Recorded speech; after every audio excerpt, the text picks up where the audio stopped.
আমি একটা দিনের জন্যও আমার নমিনেশনের জন্য কোথাও লবিং তদবির কিছুই করি নাই। আমরা রাজনীতি করেছি কোনো কিছু পাওয়ার বিনিময় বা পাওয়ার জন্য নয়, এটা প্রথমে আমাদেরকে মাথায় রাখতে হবে। আজকে আপনারা বলতে পারেন আপনি তো মন্ত্রী হয়েছেন, আপনি তো এটা বলবেনই। আমি বলে দিচ্ছি, আপনাদের অনেকের অনেক প্রশ্ন থাকতে পারে।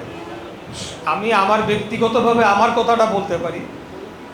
নির্বাচন করেছি আমি একটা দিনের জন্যও আমার নমিনেশনের জন্য কোথাও লবিং তদবির কিছুই করি নাই। আমি দলের উপর সেটা ছেড়ে দিয়েছি। মন্ত্রী হব, মন্ত্রী সভায় শপথ নেওয়ার 1 ঘন্টা আগে আমি জানতে পারছি আমি মন্ত্রী সভায় শপথ নিতে আমাকে হবে। আমি আপনাদের সাথে আজকে বেশ নির্বাচনের পরে এই অফিসে সম্ভবত প্রথম আমাদের সাংগঠনিক সভা, এই জন্য কিছু কথা একটু বলে যাই। কারণ আমাদের এই কর্মকাণ্ড কেবল শুরু, এটা চলমান থাকবে। তা আমাদের নেতা আজকের মাননীয় প্রধানমন্ত্রী, উনি দেশে প্রত্যাবর্তন করেছেন, উনি আমাদেরকে নিয়ে নির্বাচন করেছেন। আমরা অনেক প্রতিকূলতা, একটা বিরোধী দলে থাকার মতো অবস্থা থেকে আমরা নির্বাচন করে আমরা জয়যুক্ত হয়েছি। আপনারা ঢাকার মধ্যে দেখছেন যে আমাদের বিপর্যয় ঘটেছে। আপনি যদি উত্তর দক্ষিণ মিলায় আমাদের রেজাল্ট দেখেন, আমি বলবো যে বিএনপি যেই নির্বাচনে আওয়ামী লীগ নাই, আমাদের একমাত্র প্রতিপক্ষ ভোটের রাজনীতির মাঠে, তারা না থাকার পরও আমাদের যে ফলাফল আমরা পেয়েছি, এটাকে বিপর্যয় ছাড়া অন্য কিছু বলা যাবে না। এটার কারণগুলো আমাদেরকে এখন থেকে মাথায় চিন্তায় নিতে হবে।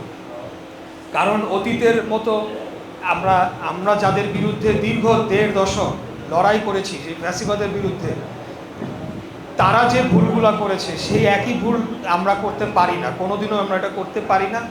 কারণ এটা শুধু আমাদের রাজনৈতিক অস্তিত্বের বিষয় নয়, এটা জনগণের সাথে একটা বিশ্বাসঘাতকতার সামিল হবে। আমরা বিগত 1.5 দশক আন্দোলন করেছি, আমরা আমাদের নীতি আদর্শর কথা বারবার জনগণের কাছে প্রচার করেছি। এখন আমরা সেই নীতি আদর্শ থেকে যদি সরে আসি, তাহলে তো সেটা বিশ্বাসঘাতকতাই হলো। আমি আপনাদের রাজনৈতিক জ্ঞান দিতে পারি না। আমার জন্মের অনেক আগে থেকে আপনারা এখান থেকে রাজনীতি করে আসছেন। আমি শুধু বর্তমানে আমাদের দল রাষ্ট্র পরিচালনার দায়িত্বে রয়েছেন, এবং একটা দল যখন রাষ্ট্র পরিচালনার দায়িত্বে থাকে, সরকারে থাকে, তার দোষগুলাই সবচেয়ে বড় করে দেখানো হয়। এটাই স্বাভাবিক নয়, সারা পৃথিবীতে এইভাবেই হয়ে আসছে।